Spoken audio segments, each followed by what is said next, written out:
Now, what are your thoughts on Cooper? I guess DeJean, hey, I'm not the biggest fan, but hey, I think he's a good overall player. I'm interested in how he'll be utilized. Mm-hmm. He's a football player. Mm-hmm. Because to me, man, I see him utilized multiple ways. I think of what he could do to our defense. The same way the Buffalo Bills have used Taron Johnson, right? The all-pro slot corner, but how they essentially can play nickel every single down. And you can't run on him because he's big enough that he's physical, he's tackling in the box, athletic enough that he's covering zone, man. But would you want him as an outside corner every single snap? Nah. Would you want him as a safety every single snap? Nah. And that's kind of how I look at Cooper. Now, the convo is that he could be worth what Pat Peace was supposed to be for us. 100%, but a way better version because of the size and the physicality and his willingness and skill tackling. I look at him like that. I say, man, you could bring him in here, and instead of this whole, we need that dime linebacker, right? We talk about, oh, can Troy Edmonds play this role? I'm saying, man, we already play a ton of nickel, right? Sub package, 4 down D linemen, 2 linebackers in the nickel corner. I'm just saying, why not put that as Cooper DeJean? The same way we watch Kyle Hamilton play in the slot on defense at times and base, but then they'll put him back there at the safety spot when it's, you know what I'm saying? It's like, well, yeah, I like Cooper the exact same way, man. Yeah, if you're explaining it like this, then I'd be all for it. Because I just don't like him as a corner. That's what he's consistently listed as, cornerback. That's what he's graded as.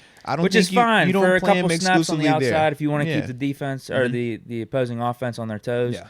But yeah, I see him more as this just slot guy, Tyrann Mathieu.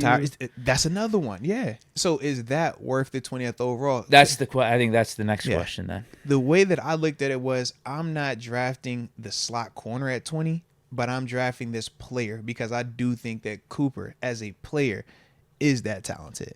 And that's kind of how I fall on it. You know what I mean? Whereas like I get it where some people, it's kind of like running back. It's like, yo, would you draft running back in the first round? No. But if it's Bijan Robinson, you draft him in the first round. Yeah. If it was Najee, Travis Etienne, it's like, yeah. You know what I mean? So it's like, not now.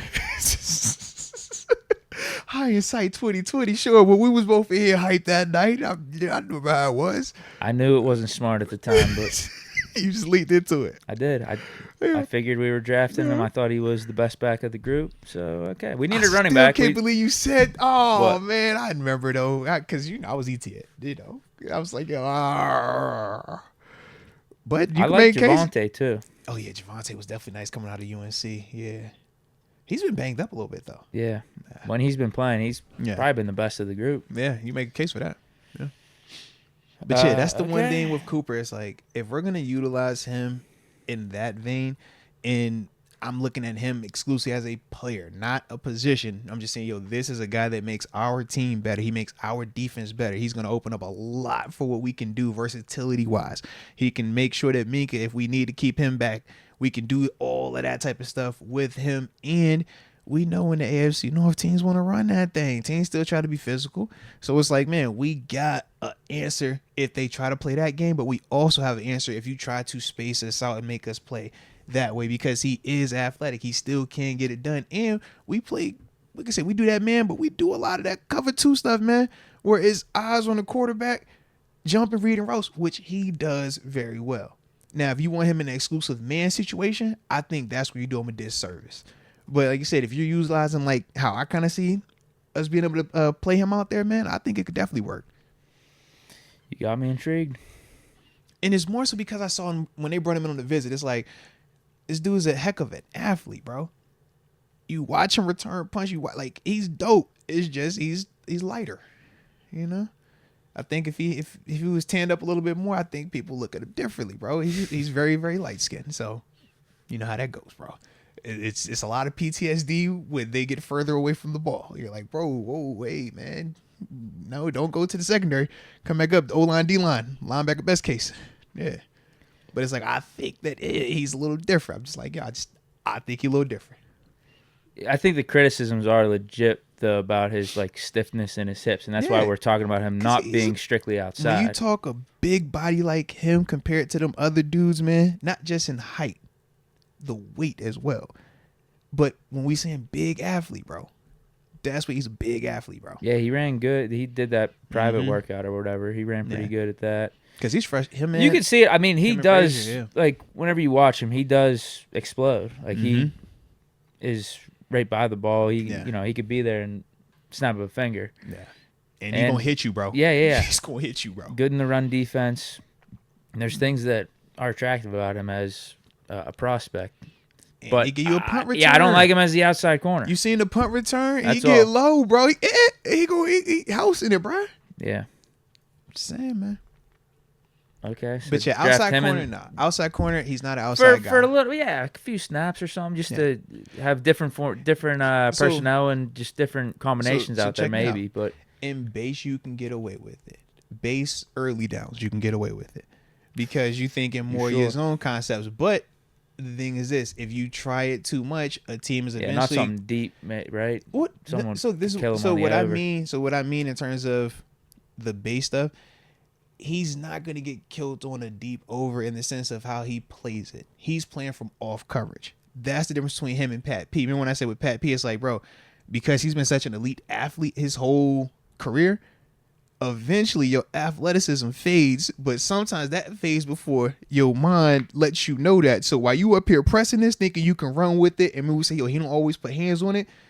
Well, when you start to slip, that athleticism is like, that's when you start to see them deep rows killing Pat because it was like, early on, you're not getting hands on these guys because you're used to just being an athlete. You could run with them. You could break with them. But at this stage, that's not your game anymore. Cooper's not going to play that like that.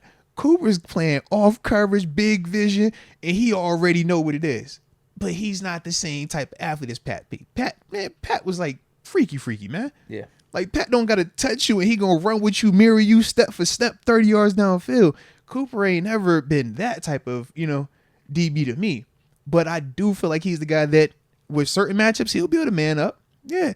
But the majority of it's like, bro, trade him off coverage. Almost like Seattle cover 3 Richard Sherman.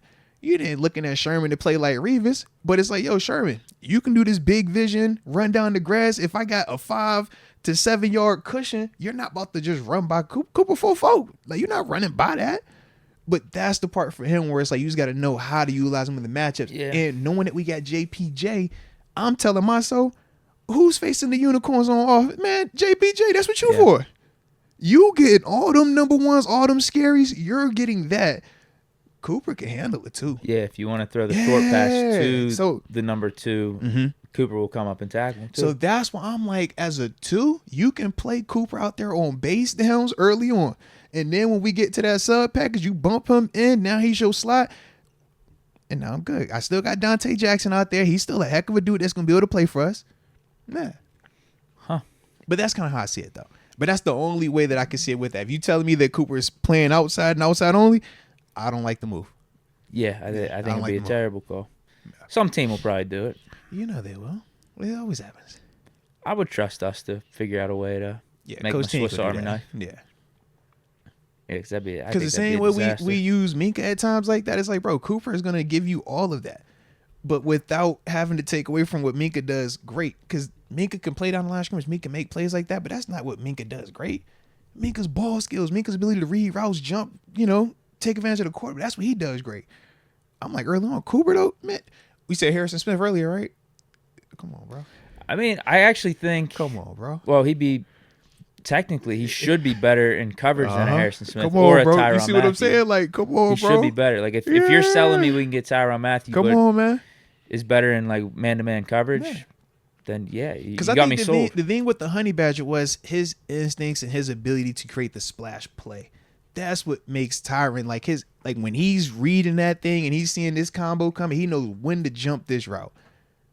And that's what you can't take away from him and his quickness. Remember, Tyrann Mathieu wasn't a 4.3 guy. Just like 4.5. No, he was undersized coming out, and then people were complaining about, I think, some of his weed usage. Yeah, that's why he got kicked out of LSU. Yeah, but it was so he went 3rd round. Yeah, but it was like big time value. It was like, his mind though, how he sees this stuff and his ability to jump it, and when he goes, he gets it.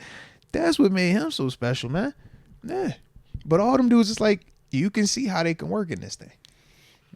But Cooper's the one for me where I'm just like, it's not a hard sell for me if that's the approach, it's because not for I've already me either, seen it work the way too. you explained it. It's like, all right, if that's what we're gonna do with him, fine. But you got to use him. The question is he worth the 20th overall pick, or is that more worth a second-round pick? Yeah, I think that's more the question. Very true. Because it's like, we got Calvin Austin as a punt returner, but now I got competition, Calvin, and I know he's going to be here. Whereas you can make a case that is there a guarantee that Calvin beats out some of the guys that we brought in if we're talking about going to get another receiver as well? Now, I still think he will be, but just in general. Okay. I mean, draft DeJean in the first. It's almost like drafting a right tackle in the first. You still got to get one of those centers. In the second, you still got to get one of those centers in the second or trade back into the first. Now, could DeJean fall to the second? Personally, I don't think so. I think if he's at 20, that was why I was like, if he's there, cool. Oh, wow. Yeah, but it all is predicated on what is happening with these other guys. Are these quarterbacks falling? These quarterbacks going early? Are these offensive linemen falling? These offensive linemen going early? Because it can't be everybody's going early. But I do feel like he's still one of those guys that's going to go first. I'm wondering if there's teams that just completely cross DeJean off their board, as in like we need just a corner. Like some of this other stuff's just too much for us. We're gonna pass. But I bet you it's the vice versa potentially, where there's teams that absolutely love him. Yeah, teams that absolutely love him, and they're just questioning: could he slide? Could he slide? Like, do we get him in the second, or are we just gonna have to take him in the first? Yeah. Shaquille Gregory kind of brought it up. He says he's kind of like a Brian Branch was coming out. Yeah. When did Brian went first? He went second. He slipped to the second. But DeJean's he's bigger. Yeah. Big. More physical. Yeah. Branch was more cover. Yeah. But he was nice. I mean, we really liked him coming out. Mm-hmm. And he was good for the Lions last year. Facts, bro.